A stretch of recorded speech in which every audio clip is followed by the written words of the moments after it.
ᱱᱚᱣᱟ ᱡᱟᱦᱮᱨᱜᱟᱲ ᱦᱟᱸᱥᱫᱟ official YouTube channel ᱠᱷᱚᱱᱟᱜ ᱡᱚᱛᱚ ᱦᱚᱲ ᱥᱟᱹᱜᱩᱱ ᱫᱟᱨᱟᱢ। तबे तेहें दोबन कथा राजनीति इदी काते। तो राजनीति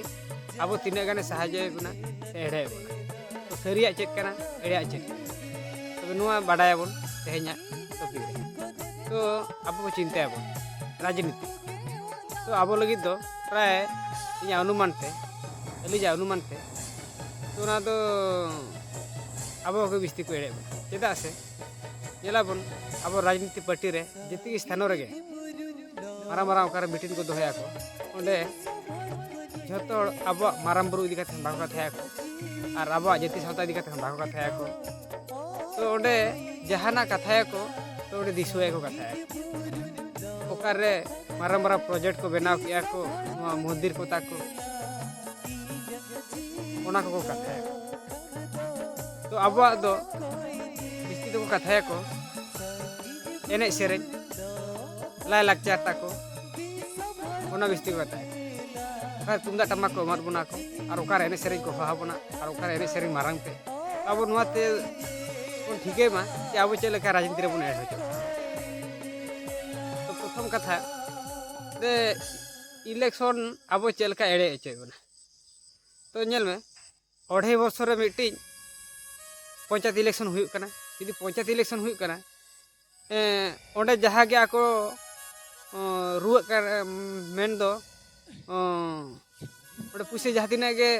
खर्चो कना इना पर आर 2.5 वर्ष खान गे ओंडे को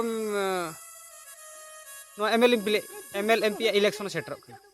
तो अब के बन चिंताया तो 2.5 वर्ष रे मि हर चेरे चिकेया मने करो सपोज नो चे चिके कना जो मि हड़े रुआ कना उनी तेहें रान फरचा के दिया यदि रान फरचा के दिया एनखान चिका नुआ रू खना जते बड़े मेडिकल खना बांचा हेजना इना पर खान आर मिटा रुआ रे पड़ा कि आर मि हड़ रुआ कना। तो ओंडे मिद हड़ यदि जहाँ तीना मि हड़ रुएना फरचायना इना पर किछि दिन कमिया जहाँ पर कि ओना पैसे दो मनेया जे इन नो पैसे दो चास कमी रे लगावा चेतबे ओना को उहेर बड़ा काते देखा को आर मिटांग रुआ रे आर मि हड़े nyuruआ एनखान तो ओना चास कमी ओका पैसे खर्चोय दो ओना पैसे दो इलेक्शन मेन दो आर मि हड़ा रुआ रे खर्चोय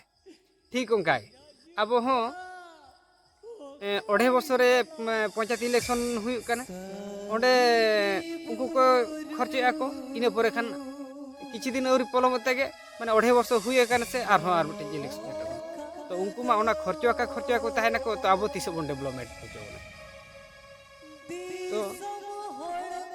नोना को कथा अब अडिगान को